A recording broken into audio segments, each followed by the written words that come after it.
श्रीराम समर्थ. श्री गोंदवलेकर महाराज प्रवचने दिवस 43. नाम हे सत्स्वरूप आहे. नाम हे रूपापेक्षा निश्चित श्रेष्ठ आहे. त्यामुळे रूपाचे ध्यान मनामध्ये आले नाही तरी नाम सोडू नये. पुढे रूप आपोआप येऊ लागेल.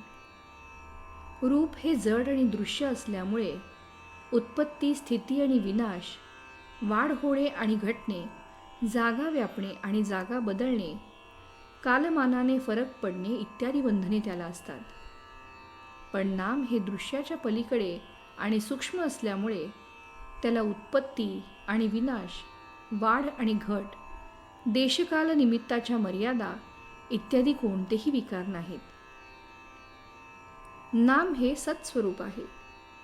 नाम हे रूपापेक्षा व्यापक असते. व्यापक वस्तूंचे क्षेत्र मोठे असल्याने तिच्यामध्ये शक्ती देखील अधिक असते. जिच्यामध्ये शक्ती जास्त असते ती वस्तू अधिक स्वतंत्र असते. जी वस्तू अधिक स्वतंत्र असते तिला बंधने किंवा मर्यादा कमी असतात. म्हणून नाम हे रूपापेक्षा अधिक व्यापक, अधिक शक्तिमान, अधिक स्वतंत्र आणि अधिक बंधनरहित असते.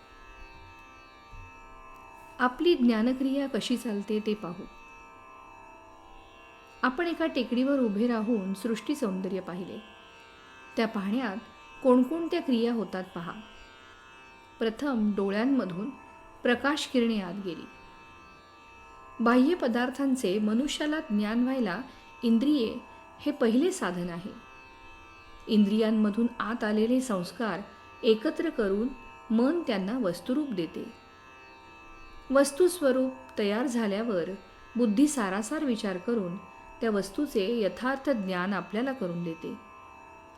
पण मनुष्याच्या बुद्धीचा व्यापार इथेच थांबत नाही.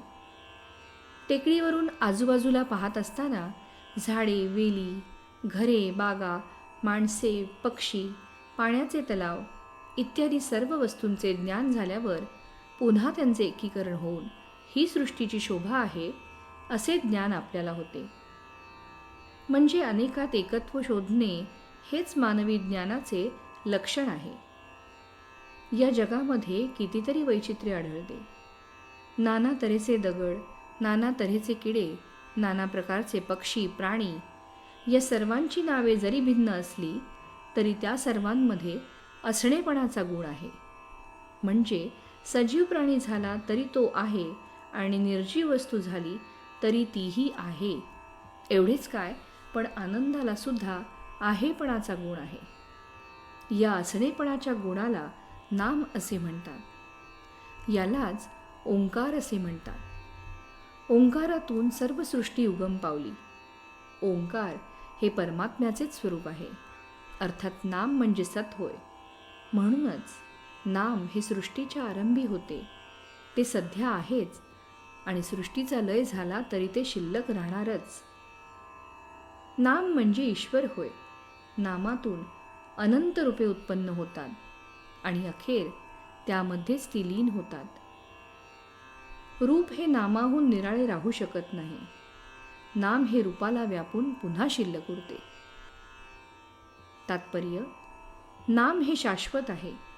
ते पूर्वी टिकले, आता आहे आणि आपण गेल्यावर ते राहणार आहे. श्रीराम समर्थ.